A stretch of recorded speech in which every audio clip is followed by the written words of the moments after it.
Hello student, कक्षा 11 राजनीति विज्ञान। और राजनीति विज्ञान में हम आज पढ़ेंगे नवीन राज्यों की मांग।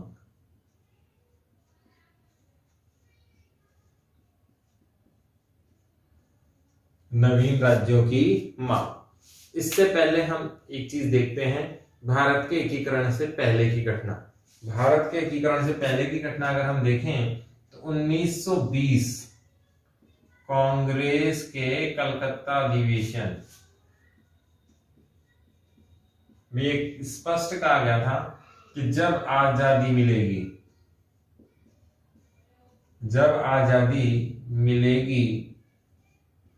तो हम भाषा आधारित राज्य का गठन कर देंगे। अब इसमें भाषा मान लीजिए, संस्कृति मान लीजिए, क्षेत्र मान लीजिए, लेकिन अहम मुद्दा था भाषा आधारित राज्य के गठन का। नवीन राज्यों की मांग का टॉपिक हम पढ़ रहे थे। 1920 कांग्रेस का जो कलकत्ता अधिवेशन हुआ, उस अधिवेशन में कांग्रेस के सामने ये बात रखी गई थी कि हमें जब आजादी मिले तो सेपरेट पोर्शन स्टेट का होना चाहिए, जैसे सिमिलर कल्चर है, सिमिलर लैंग्वेज है, सिमिलर इंडिपेंडेंसी एरियाज की है, ये सारी चीजें हमें वहां पर चाहिए। यानी कि पंजाबी भाषा बोलने वाले अलग एक राज्य में रह जाएं, हरियाणवी भाषा बोलने वाले अलग राज्य में रह जाएं, मराठी बोलने वाले अलग राज्य में रह जाएं, राजस्थानी बोलने वाले अलग राज्य में रह जाएं। इनका मतलब ये था। इसका फायदा नजर आ रहा था। कैसे नजर आ रहा था कि जो लोग सिमिलर कल्चर वाले हैं, जैसे तेलुगु को राजस्थानी में सेपरेट कर दिया जाए तो तेलुगु भाषा राजस्थानी को नहीं आती, राजस्थानी भाषा तेलुगु को नहीं आती, तो ज्यादा फायदा स्थानीय लोगों को मिलेगा, बहुत आसानी से वहां डेवलपमेंट हो सकता है। इसीलिए ये क्षेत्र वाइज या भाषा आधारित राज्य बनाने की मांग लगातार उठी। इसको एक्सेप्ट भी कर लिया गया कांग्रेस के द्वारा कि ठीक है, हम इस चीज को आगे बढ़ा देंगे, कहीं कोई आपत्ति इसमें नहीं है। लेकिन जैसे ही देश आजाद हुआ 1947 में, हमारे सामने सबसे बड़ा एजेंडा आ गया विकास का। सबसे बड़ा एजेंडा किसका आ गया? विकास का। कि हम विकास कैसे करें, हमारा पिछड़ापन कैसे दूर हो, हमारी रोजी रोटी का जो सवाल है वो कैसे पूरा हो। आप जानते हैं, आपने गदर मूवी देखी होगी जिसमें विभाजन दिखाया गया है, गद्दर। और इस गद्दर मूवी में पूरी तरीके से आपने देखा होगा कि किस प्रकार से सेपरेटेशन जो हुआ, पार्टीशन जो हुआ, टू नेशन थ्योरी जो आई। आपको ये भी ध्यान रखना है, द्विराष्ट्र सिद्धांत, यानी कि दो देश होंगे, भारत पाकिस्तान अलग, ये थ्योरी किसने दी थी? तो ये थ्योरी दी थी मोहम्मद अली जिन्ना ने 1940 में। आपको याद रखना है, 1940 में द्विराष्ट्र सिद्धांत किसने दिया था? मोहम्मद अली जिन्ना ने। द्विराष्ट्र सिद्धांत, टू नेशन थ्योरी, ये किसने दिया था? मोहम्मद अली जिन्ना ने दिया था। और इसी के आधार पर आगे चलकर भारत पाकिस्तान दो देश बने। तो 1947 में जिस प्रकार से गद्दर मूवी में बहुत सारी और भी मूवीज बनी, उसमें जिस प्रकार से मारकाट दिखाया गया है, हिंसा दिखाई गई है, उससे कहीं ज्यादा हमारे देश में घटनाक्रम हुआ। तो उस घटनाक्रम के आगे ये सब बहुत छोटा पड़ गया और इसको साइड में रख दिया गया और हमारा ध्यान केवल रोजी रोटी और विकास की तरफ चला गया। अब धीरे धीरे वो विकास मेन एजेंडा बन गया और ये बन गया सेकेंडरी, या कहीं इसका नाम ही नहीं आया। अब ऐसे में जब 1953 तक हम जाते हैं तो यहां नए राज्य की मांग बहुत ज्यादा मामले में उठने लगती है। बहुत जोर शोर से नए राज्यों की मांग उठने लगती है कि आपने जो वादा किया था आजादी के समय, उस समय जो हमने कमिटमेंट सुना था, वो कमिटमेंट आगे भी होना चाहिए और वो कमिटमेंट हमें नजर नहीं आ रहा है। उस कमिटमेंट को आप आगे बढ़ाएं। 1953 में वो कमिटमेंट आने लगा कि जिस वादे के साथ हम आजादी में लड़े, आजादी के बाद जो चीजें होनी चाहिए थी वो नहीं हुई। और 1953 में पहला भाषा आधारित राज्य बनाया गया जिसका नाम था आंध्र प्रदेश क्या बनाया गया, आंध्र प्रदेश बनाया गया। तो आपको याद रखना है पहला ऐसा नया राज्य जो भाषा आधारित बनाया गया था कौन सा, आंध्र प्रदेश बनाया गया था 1953 में, और ये तेलुगु भाषा आधारित राज्य था, मद्रास से अलग होकर इसे बनाया गया। तो यहां तक की स्टोरी आपको समझ में आनी चाहिए। टॉपिक का नाम क्या है, नवीन राज्यों की मांग, नए राज्यों की मांग जो उठ रही थी उसमें इन्होंने देखा 1920 में कांग्रेस अधिवेशन हुआ। कांग्रेस के अधिवेशन हम जानते हैं 1885 के बाद लगातार हो रहे थे। 1885 वाला बंबई में हुआ था, उसके बाद लगातार इसके अधिवेशन हो रहे थे। अगर इन्होंने शर्त रखी कि हम जब भी आजाद होंगे तो हमें भाषा आधारित नए राज्य बनाएंगे, अलग सेपरेट राज्य बनाएंगे। यहां आपको ये बात समझनी है कि देश से अलग होने की मांग ये नहीं कर रहे हैं बिल्कुल भी, देश के अंदर रहकर ही भाषा के आधार पर नए राज्य बनाने की बात ये कह रहे हैं। वो संस्कृति आधार भी हो सकता है, क्षेत्रीय आधार भी हो सकता है, लेकिन मेन एजेंडा इनका क्या था, भाषा ही था कि भाषा के आधार पर हम नए राज्य बनाएंगे। लेकिन जब देश आजाद हुआ तब बहुत बड़ी विडंबना हो गई, बहुत समस्याएं सामना करना पड़ा हमें, और विकास बहुत ज्यादा इंपॉर्टेंट हो गया। द्विराष्ट्र सिद्धांत के कारण हम बहुत ज्यादा परेशान हुए, दो देश अलग अलग बटे, और फिर धीरे धीरे जब ये मामला थोड़ा सा एडजस्ट हुआ, हिंसा रुकी, स्टेबिलिटी हुई, एक दूसरे देशों में जाना आना बंद हो गया, तो 1953 के आसपास एक बड़ा आंदोलन सामने निकल कर आया, और उस आंदोलन में जो लीडर थे वो थे पोट्टी श्री रामल्लू।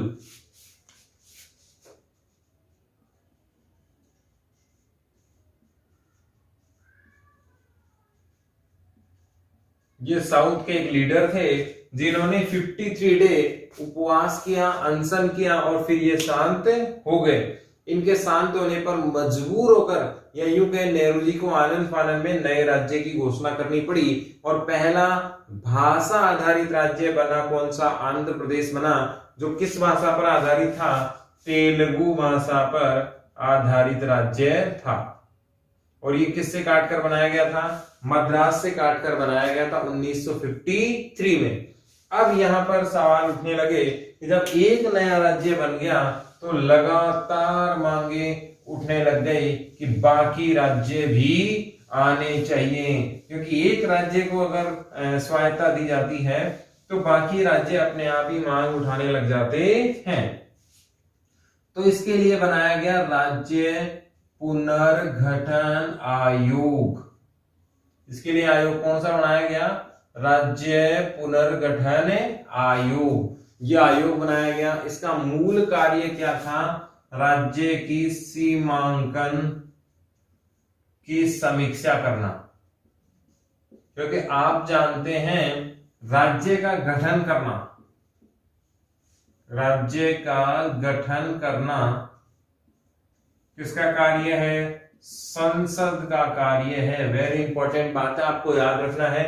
राज्य का नामांकन हो, राज्य का सीमांकन करना हो, राज्य को बढ़ाना हो, कम करना हो, डिलीट करना हो, ये सारे कार्य किसके हैं, संसद के ही हैं। आपको याद रखना है संसद नया राज्य बना सकती है, राज्य को हटा सकती है, नाम बदल सकती है, नया नाम रख सकती है, राज्य की सीमाओं को छोटा कर सकती है, राज्य की सीमाओं को बड़ा कर सकती है।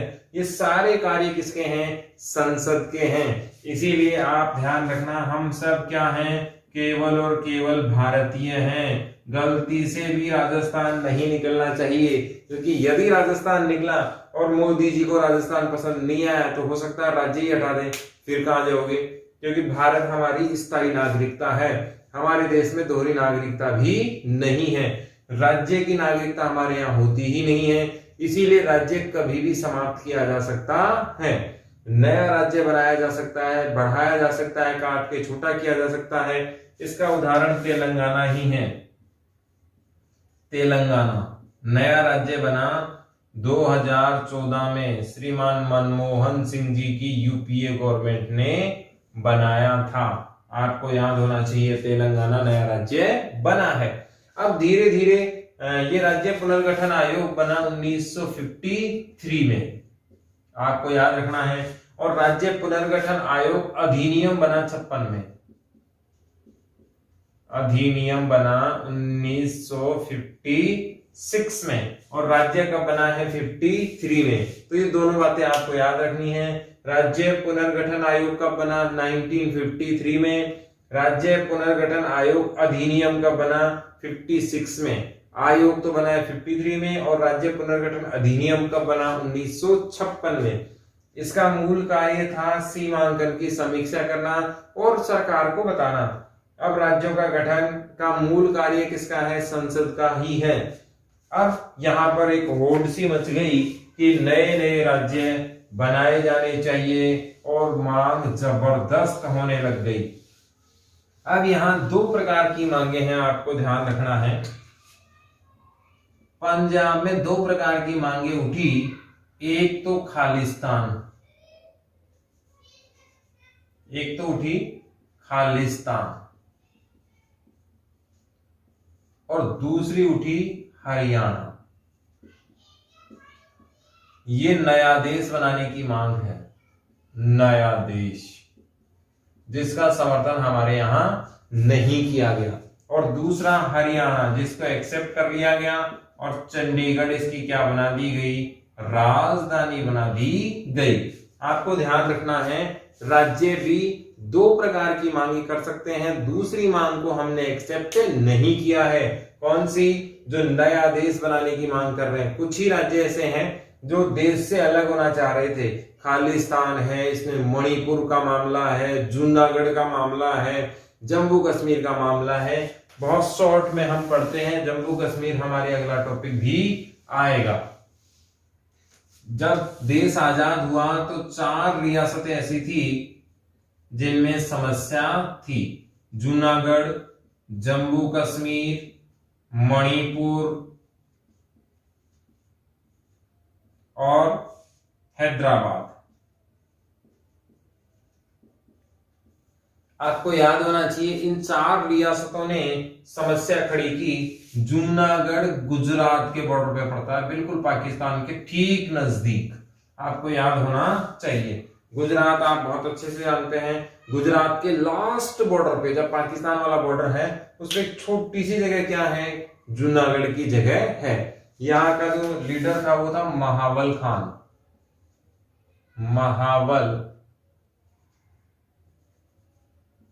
महावल खान।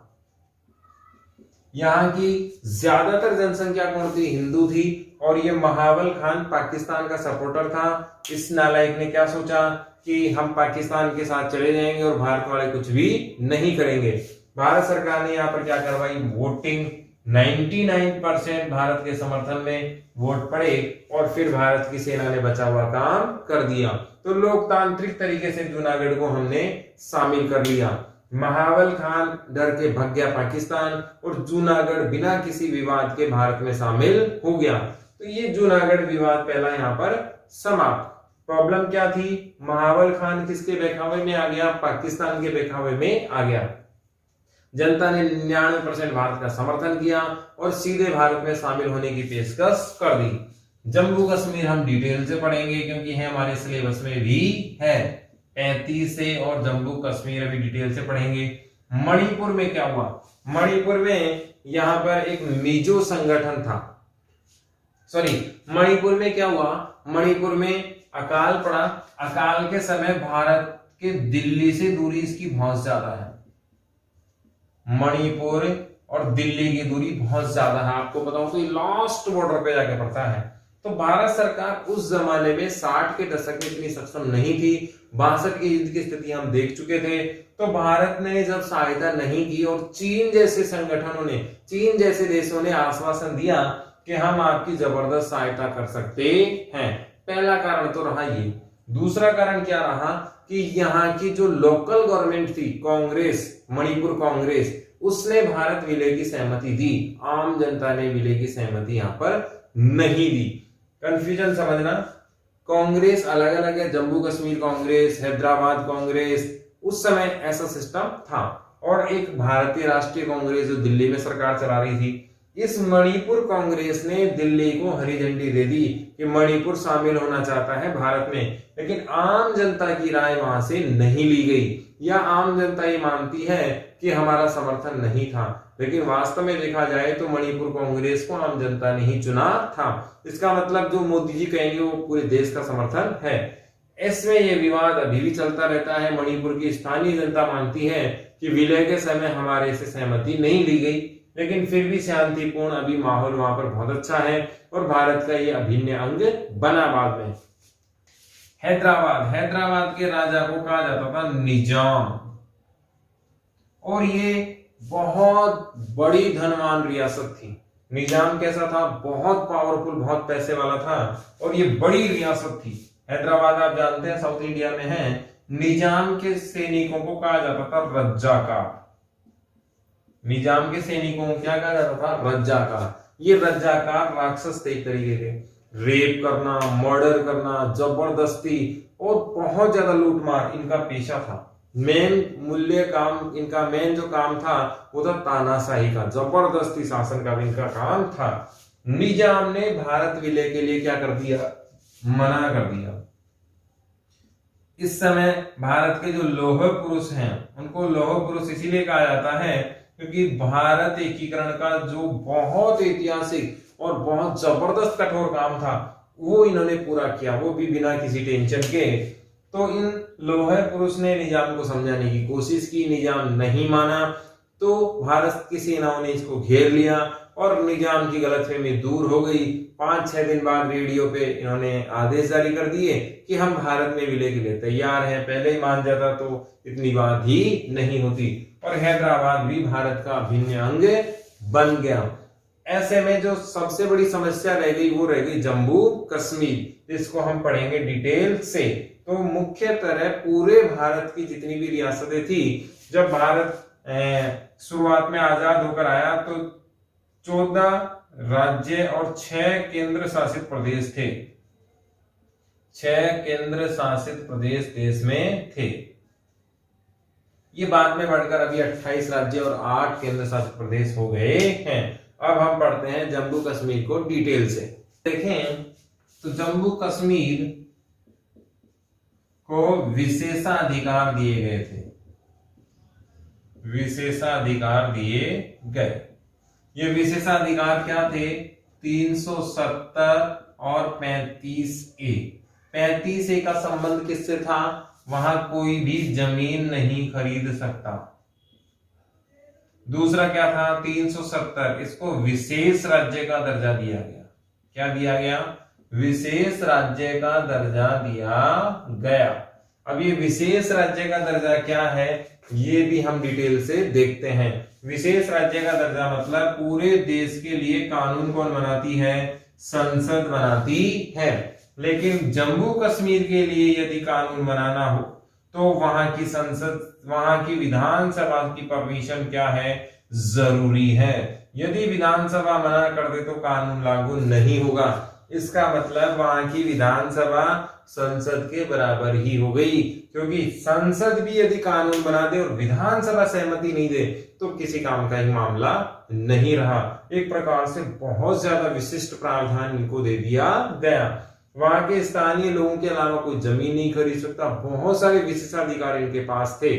यदि कोई जम्मू कश्मीर की लड़की भारतीय नागरिक से शादी कर लेती है तो वो भारत का नागरिक है, तो वो जम्मू कश्मीर की नागरिक नहीं रहेगी। लेकिन पीओके का कोई लड़का यदि भारत की लड़की से शादी कर लेता है पाकिस्तान वाले क्षेत्र, तो वो भारत का नागरिक बन जाएगा। कुल मिला के आतंकवादियों को नागरिकता देने तक का अधिकार इनको दे रखा था।